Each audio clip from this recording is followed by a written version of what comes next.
pode fechar. Eu quero dizer em nome do Senhor Jesus que uma grande vitória vai chegar sobre a sua vida.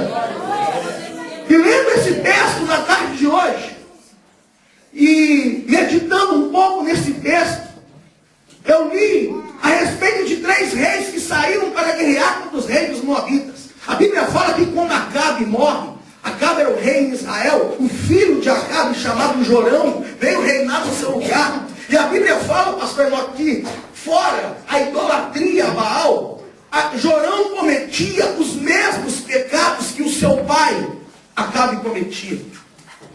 A única coisa que Jorão fazia, ou melhor, não fazia, que o seu pai fazia, era idolatria a Baal.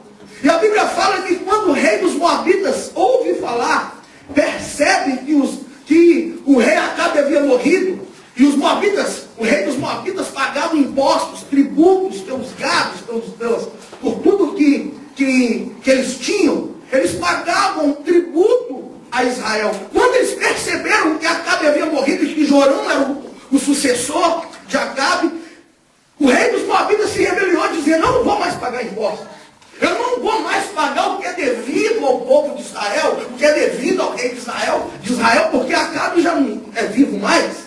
E eu não vou pagar para o filho dele.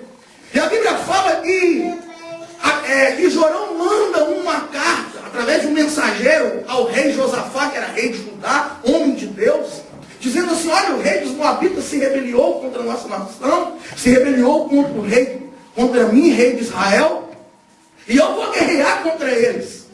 Você virá conosco?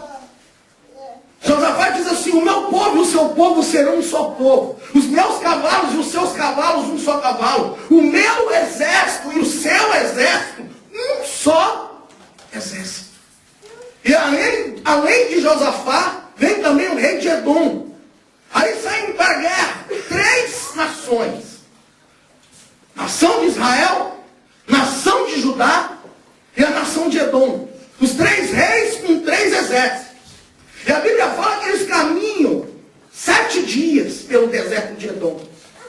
Eu disse que eles caminharam 7 dias, andando em meio à areia quente, andando em meio ao sol. E a Bíblia fala que numa caminhada de 7 dias acaba a água, acaba a comida, não tem mais água para o exército, não tem mais comida nem para o exército, nem para os cavalos.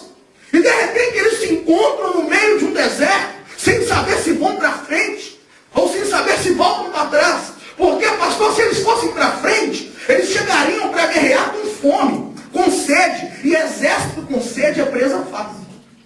Com certeza seriam vencidos. Se eles voltassem para trás, assim como eles caminharam 7 dias indo, eles caminhariam 7 dias voltando. Provavelmente morreriam no deserto com fome.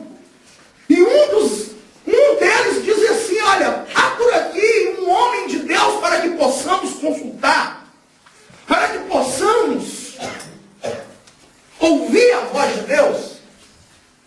Eu só quero te lembrar que eram 3 nações, 3 exércitos no deserto. Eu quero pregar uma mensagem bem simples, com um tema: o que fazer quando estamos no meio do deserto?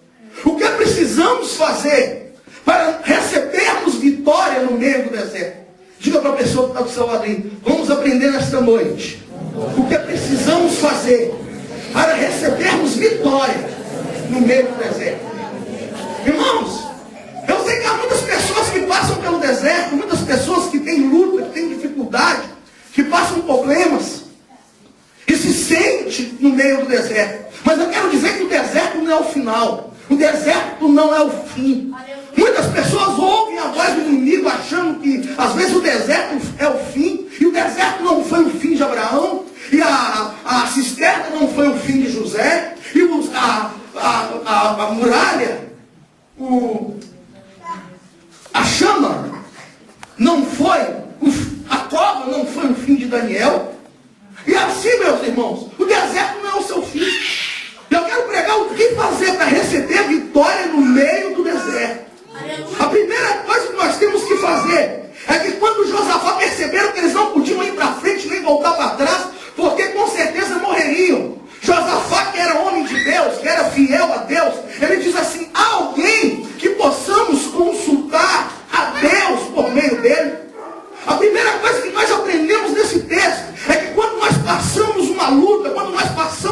dificuldades, nós